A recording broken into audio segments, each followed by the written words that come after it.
Chicken. You gotta love it. I mean, I guess you don't have to, but I do.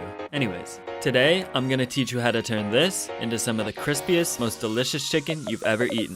Here, make sure to subscribe and hit the bell icon to be notified whenever I post new videos. I make lots of recipe and tip videos to help home cooks like you take your cooking to the next level. So, with that out of the way, let's get on to the recipe.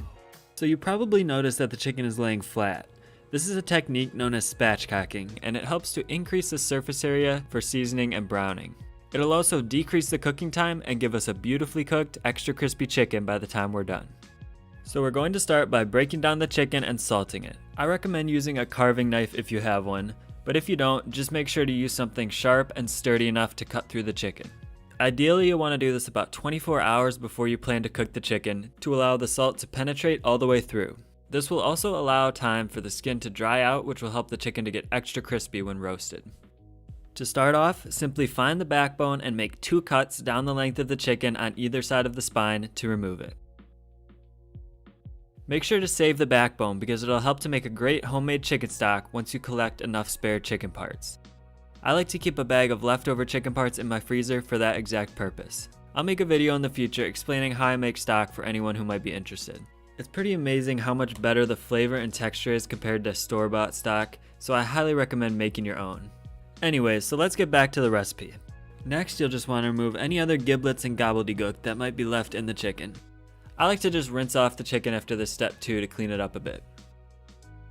So now that the chicken's all cleaned up, just make a small cut in the middle near the collar area and press down on both sides to flatten out the bird. Now, transfer the chicken, skin side down, to a baking tray lined with a wire rack.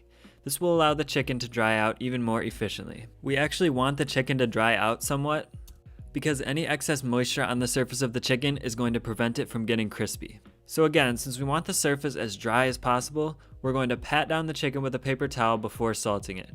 Don't worry though, this is only going to dry out the outermost surface, so the inside of the chicken will still end up nice and juicy when it's all said and done. Feel free to salt the chicken pretty liberally since this is the only time we're going to add salt in this recipe. Also, the salt will penetrate relatively deep into the chicken over the course of the next day as it rests. When the bottom is done, flip it over, pat the skin side with a paper towel, and salt that side as well.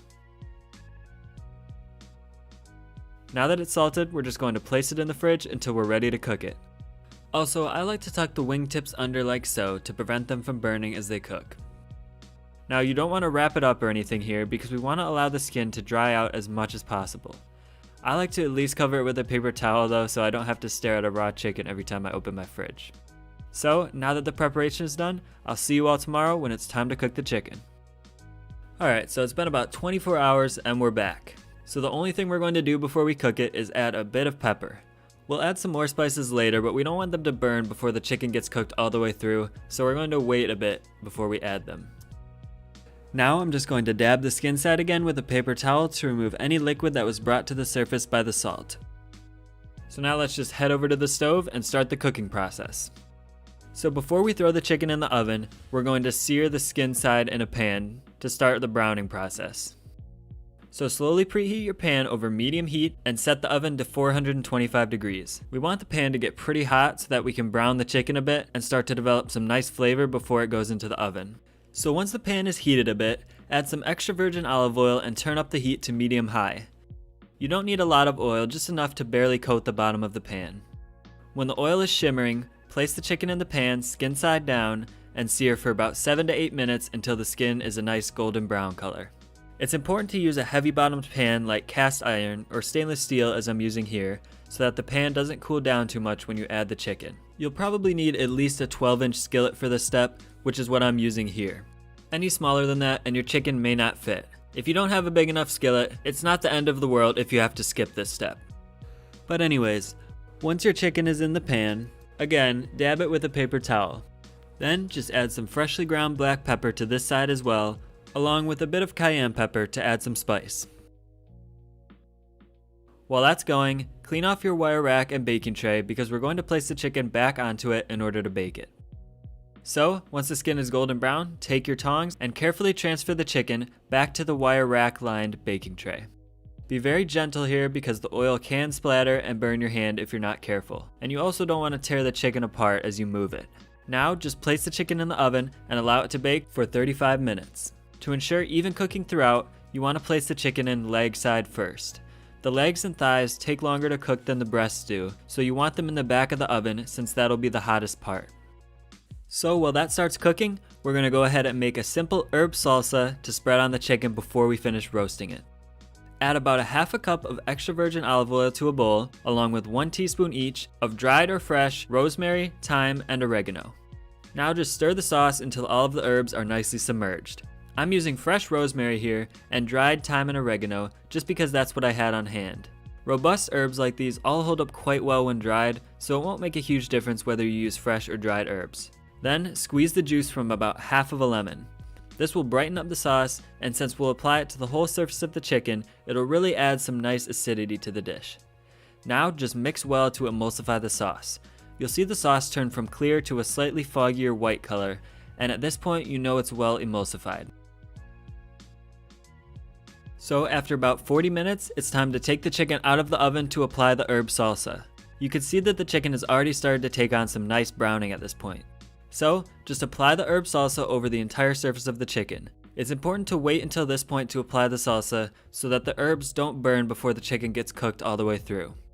I'm just going to top it with a bit more cayenne pepper as well to give it a little bit of spice. And now we're going to put it back in the oven, leg side first again, for approximately 20 more minutes. Keep in mind, cooking times can vary quite a bit depending on your oven and the size of your chicken, so make sure to keep an eye on the chicken during this period. You can tell that it's done when the juices from the thigh run clear when poked with a toothpick. Or better yet, if you have an instant read thermometer, cook until the thickest part of the breast registers 165 degrees and the thickest part of the thigh registers 175 degrees. After you remove the chicken from the oven, make sure to wait at least 10 minutes before cutting into it. If you cut into it too early, you'll end up losing a lot of the flavorful juices from the chicken. So now we're just going to quickly break down the chicken. Using your carving knife, just find the location where the thighs meet the body of the chicken and cut them off. Then cut the entire body of the chicken in half. Then cut off the wings the same way you did the thighs. You may want to just cut off the wing tips since you're probably not going to eat them. You could also separate the breasts from the bones if you so desire, but I'm just going to leave them like this. And that's it, a super crispy and delicious chicken cooked to perfection. This has become one of my staple meals since it's so easy to make, but also super delicious and inexpensive. In my experience, you can find a whole chicken like this for less than $1 per pound most of the time. So I hope you give it a try. If you do, feel free to let me know in the comments below what you think about it. Also, feel free to leave any suggestions for future videos if you've got a recipe you'd like to see me make. Anyways, thanks a lot for watching. If you like this video, please remember to leave a like below, and if you haven't yet, subscribe and hit the bell icon below